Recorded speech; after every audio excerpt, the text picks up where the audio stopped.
Welcome to part 8 of Mega Man 02. We are back in Antarctica, or some kind of Arctic base, to face off with Fairy Leviathan, the female guardian of Master X. I always refer to them as Guardians of Master X, because that's how they always introduce themselves. Nevertheless, I've equipped all my X skills, and I've also equipped the X form. The X form makes you a nice coat of blue, and it makes your Zero Buster so much stronger. So basically, if you ever wanted to play the game like it was a Mega Man game, like you didn't have a Z-Saber, you could. You could so do it. Just bring out the X form, and you will be a god with that Buster. You're also going to be very weak with your Z-Saber skills. As you can see here, I'm using the Z-Saber to take out the bombs that are in my way, but when you swing with the Z-Saber, you only do that one slow swipe. X-Form doesn't rely on the Z-Saber, obviously, so they only give you a very slow, bare-bones swing. As it should be, really. You shouldn't be using a Z-Saber unless you want the other forms. It's like Mega Man in Mega Man X6. I hate that fucking game. This is the Erase form. The Erase form is like the X form in the sense that you have one slow swing for your saber and not much else. The only difference is the Erase form can shoot out bullets, or slash out bullets. But that's really the only good thing about the Erase form, honestly. It's not worth grinding the experience to get it. So I'm going to go back to my favorite form, the active form, and spin slash everything out of the sky. Booyah! The thing that makes the Arctic base level a little bit tricky is the fact that there are bombs everywhere, and they always pop up where you don't want them, you know? It's pretty hard to hit them too. You can't just hit them with a supercharged Buster Shot, or your Z-Saber has to be swinging pretty low to hit it too. It's not a huge problem, but it can still be a tad annoying, you know? At least there's no bottomless pits or spikes in this level, so don't worry about that.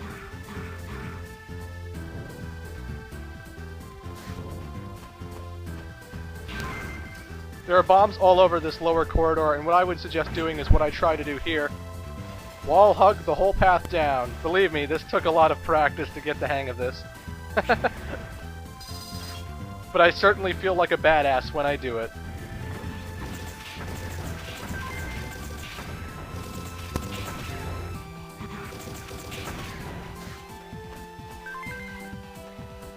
But now, ladies and gentlemen, equip your fire chips, because just like in Mega Man 01, this boss is weak against it. Hey, baby! Long time no see! Hello, Zero. It's nice to see you again. I'd love to play with you, but unfortunately I have no time. As soon as I defeat you, I have to take care of Commander Elpizo. So let's go, Zero. While Fafnir did change his strategy quite a bit, I haven't seen that much of a strategy change in Splash Woman here. Basically all she does is the same things she did in the first game. She loves to swim around, she loves to try and crush you with her trident, and she'll swing downwards at you. She loves to create ice chunks which will follow you eventually, or drop down. And really that's about it. The only thing you have to worry about is making sure your hits count and making sure you hit her with that fire chip. With my double health bar and, you know, badass skills, I shouldn't have a problem taking out, what's-her-face here. While playing with you, Elpizo went somewhere. I got caught up in the fun of the moment. How foolish of me. Your strength drives me crazy. Next time, I'll do better. So, see you again. Leviathan, I've fought you 3 times now. I don't think you're gonna get much better than that. As you can see, I didn't get an X skill from Leviathan because I was rank B. So, that sucks. Hey, don't blame me. The game wants to give the best players in the game the best moves, and personally, I don't get it. You should get it automatically, damn it. But I digress. Let's go and take on another opponent. We're gonna go take on the leader of Neo Arcadia currently, Sage Harpuia. Elpizo seems to be there to look for something, but I don't know what it is. Since the area is very close to our base, I asked some resistance soldiers to look for Elpizo. I don't know if they can manage by themselves.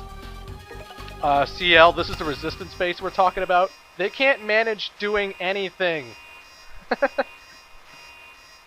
They don't need a zero, they need something to help them because they're useless. All of them are fucking useless. But I digress. This is the meeting spot for our comrades. Strange, no one's arrived. Zero, I have a very bad feeling. Yeah, I'll do the work.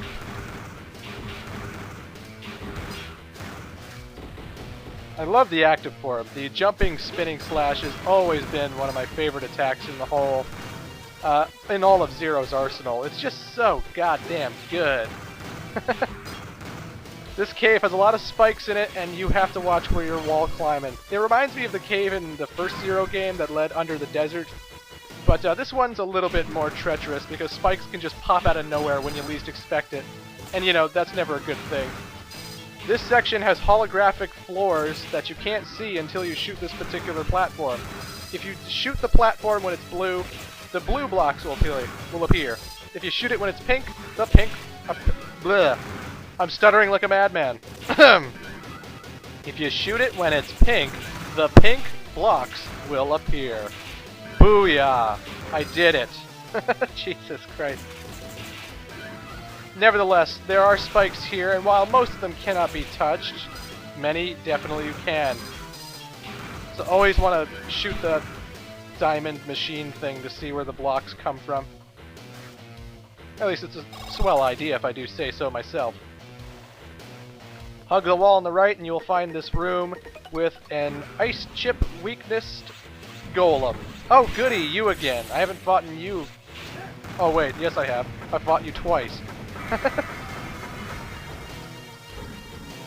And past him is a lot of energy crystals and another cyber elf, but that's really about it.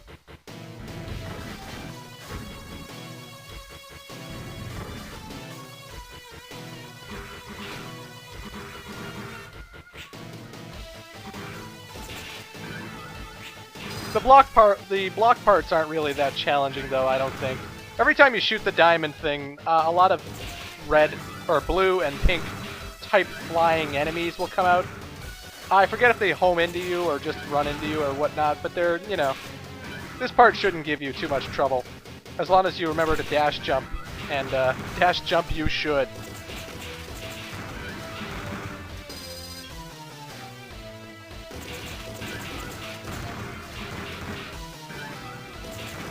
As always, if there's a cyber elf that seems to be out of your reach, just wait a little bit and it will hover up to your length so that you can easily grab it. At least they'd made that convenient. At least it isn't like Mega Man X6, the worst fucking game ever! I hate Mega Man X6! Ah! Just thinking about it pisses me off. I hate that game so fucking much. Jeez. But I digress. I've beaten Mega Man X6 here on YouTube, and if you haven't seen it, feel free to. I have a lot of pain. Zero! They're being controlled by something! Make sure you don't harm them, Zero.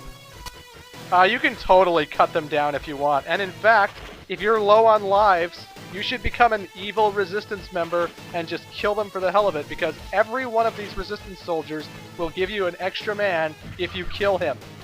Now, your rank will be pretty shitty, I admit, but, you know, if you don't care about rankings and you want lives, the resistance soldiers here are awesome for that. But since I'm a good guy and I want to be an awesome player, I'm not going to harm the stupid resistance soldiers, even though they're brainwashed to attack you. Fuck those dweebs. Yeah, I called them dweebs. So what? What of it? Elpizo! This is it. Now I am a step closer to the Dark Elf.